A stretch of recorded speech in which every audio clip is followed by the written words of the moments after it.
Hey everyone, we're pretty much going to wing this. It's midnight launch, talking about greatest indie or sort of obscure games of all time. Just going through our hit list of games that maybe didn't get nearly enough love. Can be everything from, today on Xbox Live back to original NES. River City Ransom, for instance, which is one of the greatest NES titles of all time. Y'all should play it. It's great. Go download it. Do whatever you got to do. So, throw it out to Dave. What are some of your greatest obscure games of all time? Well, whenever I think of an obscure game, I really like the first one that comes to mind. I actually did a post on it on the website once. It's a game called Transport Tycoon Deluxe. Yeah, you did do that. Yeah. People should know this about me by now, but I'm a huge airplane nerd, and I really like that kind of thing. So I played the original game when I was a kid, and it was okay. But now that it's old, I don't know how old it is, but it's very old for PC. So they've done like an open source version where if you have the original graphics, you can mod the crap out of the game and all that stuff. So that's what I play, very obscurely, called OpenTTD. And I start my own airlines with real world airframes and everything, and I have a lot of fun with it. Have you seen the mod? You guys ever played Roller Coaster Tycoon? Yeah. Mm-hmm. So there's a mod where what you can do is, because you have your neighboring park, so if you build a roller coaster where the track ends at the border of yours and shoots all the cars off into theirs and they all die, what happens is, since they fly over into their park and die in their park, the other park's rating goes down and yours goes through the roof. Nice. It's a fantastic little mod. Sorry, when you said that, I was picturing that. So yeah, basically you don't even do anything. You just keep getting. So what are some other good indie or obscure games? Games like I haven't heard of that. Well, I had mentioned when we were on the topic of GTA and stuff. Rockstar is one of my favorite Rockstar games is Manhunt, which was fairly controversial at the time coming out for PS2. It's actually the reason I bought a PlayStation 2 because I was holding off until I found something. And refresh your memory, what was the premise of it? The premise is you're a convict that's dropped into this city full of roving gangs, and there's cameras everywhere, and you're given an earpiece and told that you've got to get to the other end of the city to basically win or survive by murdering as many of these guys as you can, and you get more points for the style and the way that you do it. So it's like figure skating. But it's another one that kind of built like a really good atmosphere. I mean, it was somewhat open world, like larger environments and multiple ways to deal with characters. If you opted to play with a USB headset, the director, who was played by Brian Cox, who was the first guy that played Hannibal Lecter and stuff, would give you these orders through the headset saying, hey, don't hold up, like, hold off, we want to make this good for the audience, like, alright, do them now, and then you'd run up behind the guy with a broken piece of glass and stab him in the throat and in both eyes and then throw him to the side. Wow. I really like this concept. It's speaking to me a little. Yeah. So in terms of stress relief and just an appreciation of like gore and that type of thing, it was really well done, but pretty demented. It had like the whole Rockstar production quality behind it, but one that a lot of people haven't played, but probably not very easy to get a hold of at this rate, and the graphics might suck a little bit, having been almost a decade later. But worth checking out if you like stealth games or any kind of like horror kind of tension related. That's my favorite stealth game for sure. I've never been a stealth guy. Do you remember SOCOM? Yeah. Like, I never made it past the first level. I was like, well, why can't I shot him. They're like, no, you have to go in undetected. I killed all of them. They didn't hear me. Yeah, it was the game, in terms of stealth, it was the one where you were by yourself, and if you screwed up and alerted the other members, you're dead. And you didn't have any backup. You're not Sam Fisher who's got some kind of gadgets that are going to get you out of the mess. You're hiding in the dark with like a rusty hammer, and that's all you've got to work with. Yet again, it sounds like my Friday nights. Yeah, and the concept was they're filming all of this because they were selling these snuff films on the internet. Wow. That was the reason why you're trying to please the audience. Well done, sir. Like Running Man Goes Wild. Yeah. Malthe? I'm trying frantically to think of something that was indie or whatnot, and the only thing I can think of that I know you guys haven't really played a lot, and not a lot of people I know play, is War Thunder. And that's one you posted on our Facebook page the other day. I post pictures about it quite frequently because it's free to play and free to download. So for PC. You can't, for PC of course. So you can't get much better than that. But the graphics in it are really good. Basically, what it is, it's a I think it's 12 on 12 World War II through to Korea era air combat.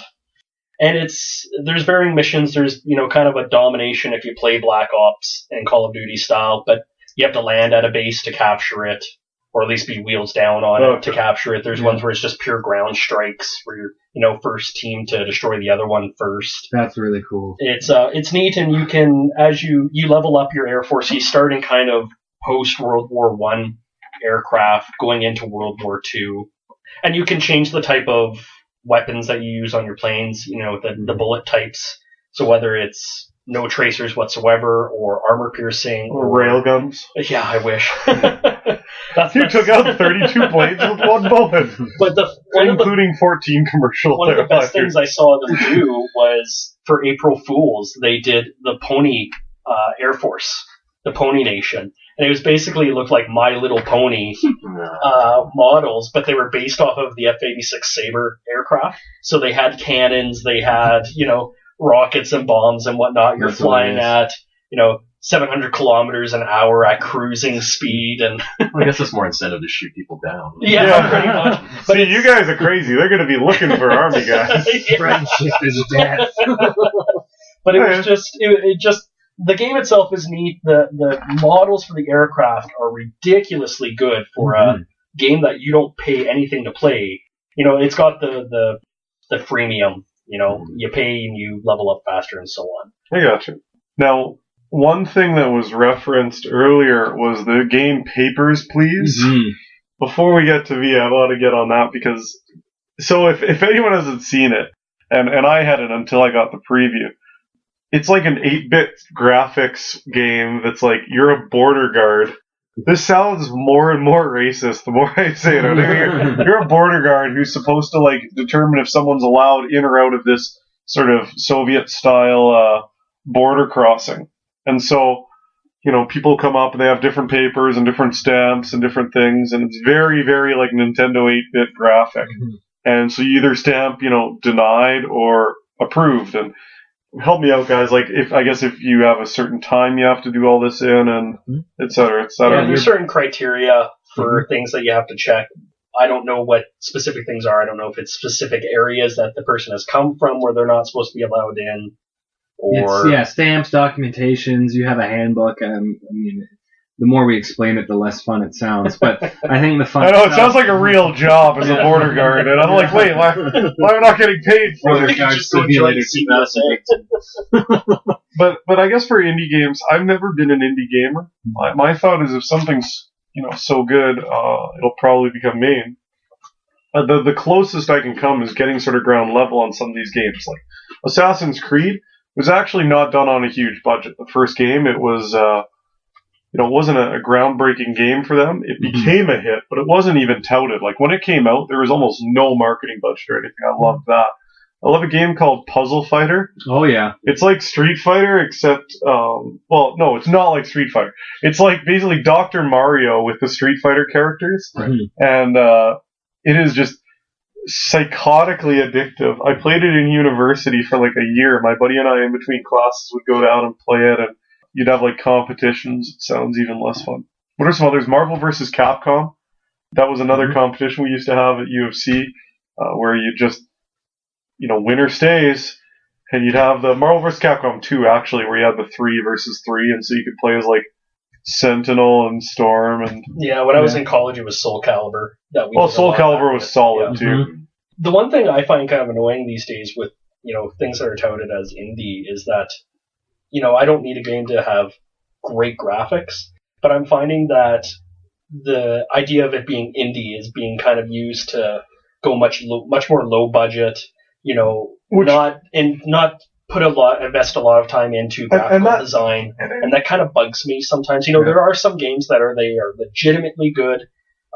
They're legitimately trying to be in an 8-bit or 16-bit universe, and that's the way it was designed. But I am finding that some people use it as a cop-out, where it's like, oh, I don't have to put effort into it. And I'm like, wait, like you go back to like the Kid Icarus days, Metroid, they put a shit ton of effort into those games. Yeah. All Nintendo games, almost all of them, because they didn't have much graphics to work with, so they had to do what they could. Payne mentioned actually on Nintendo, Bases Loaded.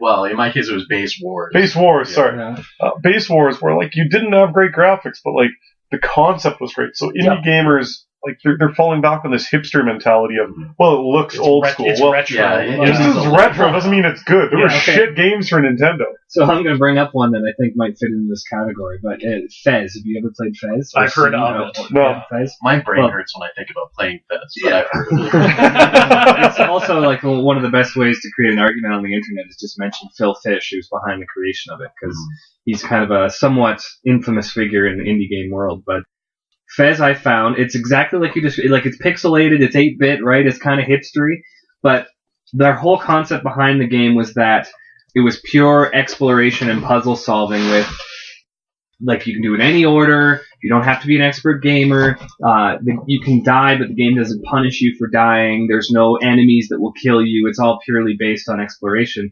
And the idea is that it's a 2D side-scroller, right? Just like you're looking at like a Zelda map from the old school ones.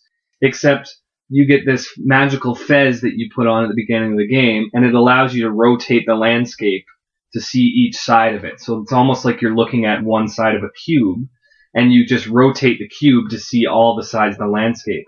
So you go all the way to the edge of a wall, turn it, and then you can walk towards the other side of the wall, turn it again, and all of a sudden you're behind the giant cube you were just in front of. Yeah, it changes the level when you do the rotation. And there's a lot of like clues and stuff you have to find. There's not that much direction on how to get through a level, so it has that puzzle aspect. Which I'm a fan of. Like, I think we can all go to, in my opinion, the greatest puzzle game of all time, pure, was Portal. Yeah. Such a wonderful game. Which Portal 1 was an independent, not independent, but it was very, very under the radar in terms of gaming world. Oh, I only knew about it because I got it with the Orange Box. Yeah, exactly. That's the only reason why I played it is because I got it. I think that's why a lot of people did. Like, PC gamers are going to say, no, that was huge. Well, it became huge when people saw how good it was. But it was never a big game to start. It was a throwaway. Yeah. So, like, puzzles, you can do them well. So I don't know if Fez or Pez or whatever it is, Fez is, fun. I've never heard of it until 2 minutes ago. But I'll plug it then just because we're talking about indie games right now. Anyone who has Netflix, there's a movie on there called Indie Game. And it's a behind-the-scenes look at Fez, a game called Super Meat Boy. Oh, Super Meat Boy. Yeah. So, Braid. I want to talk about Super Meat Boy because Citizen Kane hates this game because, like, I was over at his place and he was playing this game and I'm like, I've never heard of this. It's like, oh yeah, look. It is like the old side-scrolling infuriating, like, you need perfect muscle memory to execute anything on this game. Like, it is merciless. I want to like the game, but I fucking hate it because I spent so much time trying to get through these goddamn levels, missing it by 3 pixels on a jump, and then having to repeat a complicated platforming section. The only one that maybe I want to like it, but I fucking hate it. And is another indie one is Spelunky. Has anyone dealt with that? No, I don't think so. So Spelunky is another 2D side scroller, but it also merges a lot of roguelike elements. I mean, roguelikes typically have randomly generated levels and that sort of thing. So you go into this tomb and you have to make it down to the lower levels to get more treasure and stuff. But the things that you need to progress, things like bombs to open up areas to get through, grappling hooks to climb up to other areas, are totally randomized. So, and you can only take about 4 hits. So if you take a jump, that's too low. If you walk into traps, which are everywhere, if you run into enemies, you're dead. And then it starts you right back at the beginning, completely different level, and having to go through it. So if you have any So it's not even like you're like, okay, well, there's a trap there, I'll jump in next time. It's all evil. about your ability to assess the situation and work with what you've got and try to build up resources to buy more equipment, weapons, that sort of thing, which you may or may not get. It's like an exercise in futility, dude. I'm a masochist apparently. But did anyone ever play Darksiders? Yeah. Truly. So I loved it. I know Malthe and I played it, and that went under the radar the first game as well when it launched. Truly underrated puzzle game. Mm-hmm.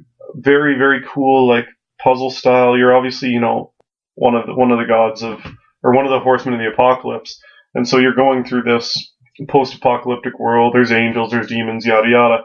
But like, they managed to do some amazing puzzles in it. And I was saying to Malthe, like, over the headset one night, I'm like, whoever made this level is the most sadistic fuck in the world. Where, like, like you will have to find this one item to unlock, and it's like down an obscure hallway that as a gamer you're like, there's no reason I need to go down that hallway. Like it's just like a little alcove. You're like, no, fine, whatever. But like that one alcove, 20 minutes down the road, you're like, I don't know where this key is. And then you like go back, you're like, oh, it was in this one random place. It does make me think back to, the Super NES days when you were playing a puzzle game and you spend, 30 minutes trying to figure it out, and then you finally notice this one little thing in the corner that you had completely overlooked the rest of the time. Is anyone going to reference A Link to the Past on that? Yeah. Where you're like, where was the key? Where was the key? I can't find the key. The first dungeon I spent like 12 hours finding one key. And then as soon as you find it, you feel like a dumbass because you didn't realize that there was this thing there beforehand. Yeah. And Darksiders was actually really heavily compared to Link or Zelda games because it did have the temples, and each temple you went into, you would get a new thing. Hell, it was even compared to Portal because you basically got a Portal gun. It took a lot of mechanics from other games. I mean, even some of the combat styles from like God of War and that type of thing at the time, like, took the best elements of a lot of games, and it was an homage to those type of things. And the combat was secondary. Yeah. And it wasn't a rip-off, but the combat was secondary. Like the final, in the first Darksiders, the final temple, like, you have these different platforms you have to raise and lower. And, like, I luck sucked into getting it right. Yeah. Like, I was talking to people at work who were having, like, nervous meltdowns, like their marriage was in shambles because they've been staying up till 4 a.m. trying to figure out where the platforms are going. They're coming into work shaking. It was awesome. Another a game that I don't think a lot of people played, and I know I tried to give it to you, or CJ, Dante's Inferno. Screw that game. I liked it. I went through it and I finished it. It made me sit there and go, well, I hope there's no hell. Because on the off chance that I'm going there, this will suck balls. Yeah, I mean, you gave it to me visually rich. Yeah. Like, I liked it. The thing that I couldn't get past was the lack of camera control. Yeah. And I think that was actually the main one, was lack of camera. Like, where I'm going around a corner and I'm dying, and I'm, like, trying to turn the camera so I can see the enemies that are attacking me, and it's like, no, fuck you, look at this wall. They were just trying to make a statement on gamer hell, right? Yeah. Hell has no camera But there were control. some, like, truly disturbing parts in it, like the Purgatory babies. Purgatory babies were terrifying because basically think of little babies, but they had blades for arms. So it's like Baraka's offspring. And they would swarm you in groups of like 6 or 7. Wow. Yeah, that doesn't sound fun at all. I enjoyed it. I thought it was an enjoyable game. The camera part sucked. The writing was great. The graphics were great. The characters in it were great. Like fighting King Solomon in it, fighting Cleopatra in it, because I guess she guards the level to lust. I don't know. Well, yeah, I think it was the loose theme of using Dante's Inferno as the basis of it that kind of turned me off a little bit. Oh, it was Satan's giant jiggling junk that turned me off to it at the very end. Turned you off? You didn't mention that before. No, seriously, he's fighting naked in the end, and every time you hit him, his whole body shudders, and yeah. Well, I think it was a Citizen fan who loaned me a God of War 3. Mm-hmm. And so I played that and then went right into Dante's Inferno, and it was the difference between a polished series where the designers knew what to do versus the first of a series where you're like, what? Like, and now we're going off track for indie, but maybe we'll do another podcast on this later where it's sequels and showing, the progression of a series in all the sequels and what's been good and what's been bad. But Dante's Inferno to me just was unpolished as an indie game. I'm trying to think of any other indie or games that you should play this that no one ever has. Yeah, I think Obscure is a better. Obscure, that's the one. Yeah. Mirror's Edge was fantastic. I think that deserved a lot more love there. Gunpoint for me was a big one. That was another PC title. It was playing on the retro side, but it was deservedly so for what you did in it and the game mechanics. And it was all of like $5. Well, why don't you all drop us a line, let us know what some of your favorite obscure games are, and maybe we can check those out. Midnight Launch.